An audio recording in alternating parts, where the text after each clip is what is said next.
And these both reinforced and challenged ideas about freedom in antebellum America. And, they popularized the idea that had been really fortified by the market revolution, that personal freedom came from the ownership of oneself and the ability to enjoy the fruits of one's labor, not from the ownership of private property.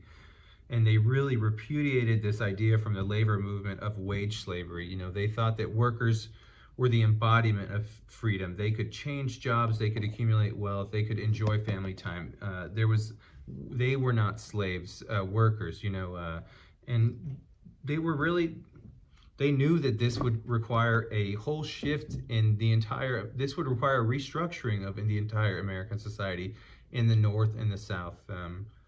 You know, this was a radically new vision of America. Of course, not crafted by the founding fathers here, but crafted by abolitionists here in the early 19th century, demanding, sort of putting forth the idea that citizenship should be determined by birthplace, not by race. The idea that human rights mattered over sovereignty. They debated the Constitution. William Lloyd Garrison himself burned the document. Frederick Douglass debated whether the Constitution protected the institution of slavery. And this is a very rights-oriented view of constitutional law, grounded in the idea of universal liberty regardless of race. And so anti-slavery advocates really expanded the definitions of cruelty by publishing what was actually happening to enslaved people.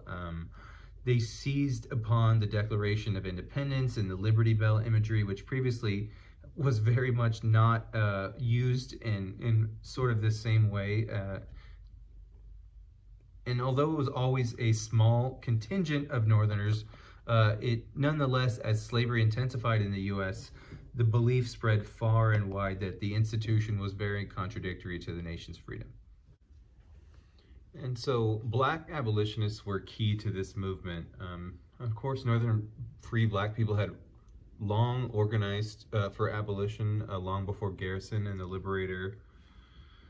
James Forten was one of these Black Northerners. He was a sailmaker in Philadelphia, and he had helped actually finance the Liberator in some of its early years.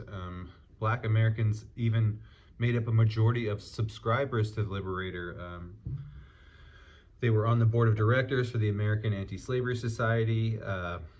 Frederick Douglass famously published his life as a slave, but of course this was but one of many autobiographies that were published by formerly enslaved people of their time while enslaved.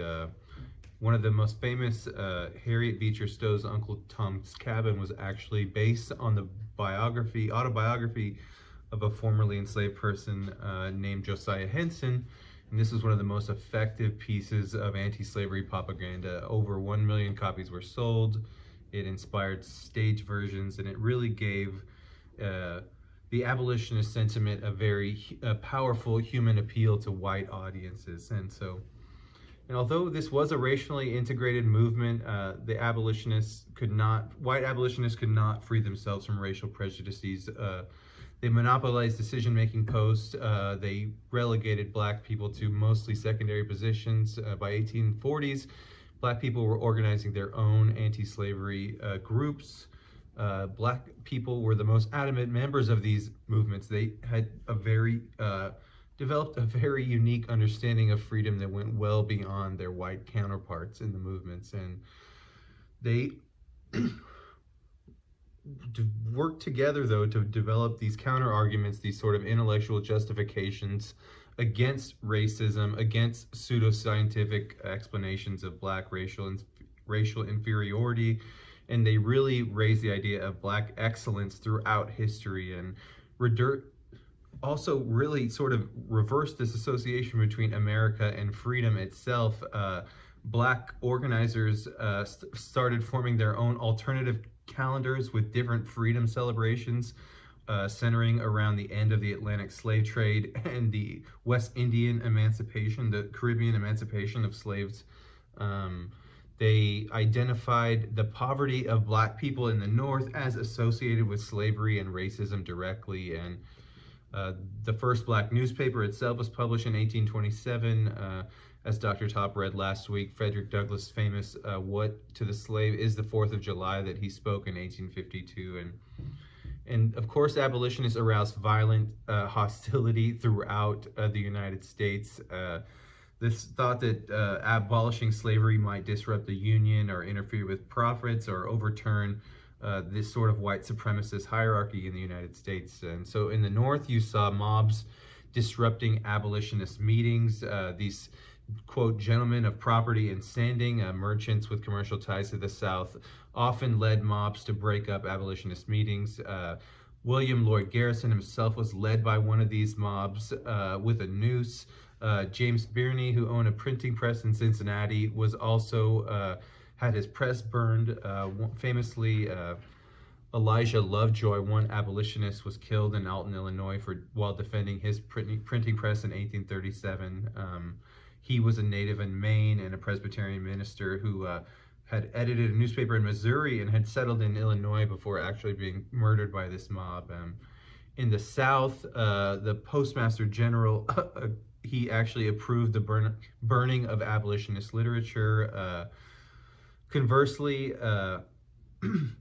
all of this behavior sort of helped Northerners in their arguments that slavery was really incompatible with the democratic liberties of the United States. And so particularly arousing, though, was also the inclusion of women in these movements, sort of breaking down gender norms. It caused some people actually within the abolitionist movement to leave. They thought that giving women roles of leadership was losing sort of sight of this abolitionist goals. And Whigs and Democrats in Congress at the time actually joined forces to pass a very restrictive piece of legislation known as the Gag Rule in 1836, which prohibited all discussion of abolitionist petitions in the House. And the abolitionist movement of itself, of course, split. Moral suasionists like Garrison, he felt that the Constitution was pro-slavery and the Union irredeemable, and dedicated his efforts to try to persuade people to reestablish the entire country. Others actually did turn to the actual existing political process. James Birney, he founded an anti-slavery party called the Liberty Party in 1839. And some, because of the disappointments of 1830s, this really failure to abolish slavery, more and more turned to tactics of direct resistance. So this could be seen, obviously, in suasionists in the ballot box, while others were doing more radical things like aiding runaway slaves and establishing international anti-slavery networks to help pressure the U.S. government from outside to abolish slavery. And these resistance strategies increased after 1850 with the Fugitive Slave Act revisions, which penalized any officials who failed to act on fugitive slaves. And of course, with the growing concern with the incorporation of annexation of Kansas, whether it would be a slave state or not. And so armed mobs would have to defend freedom-seeking enslaved people into the North and sort of fortify abolitionists who were engaged in bloody skirmishes in the West. And you can read about these outside of this, John Brown's raid on Harper's Ferry particularly. And although they did not necessarily abolish slavery, this was far from a failure. We saw interracial activism and the prominence of black leaders in many of these movements, and they really did pave the way for the anti-slavery party, the Republican Party that Abraham Lincoln was later a part of, to gain traction. Of course, though, as we know, that there was still a civil war that happened after this, and but it's important to note that this evangelical moral compass of this revivalist Protestantism really provided motivation for these embattled abolitionists and shared many of the same tactics of other social reform movements at the time.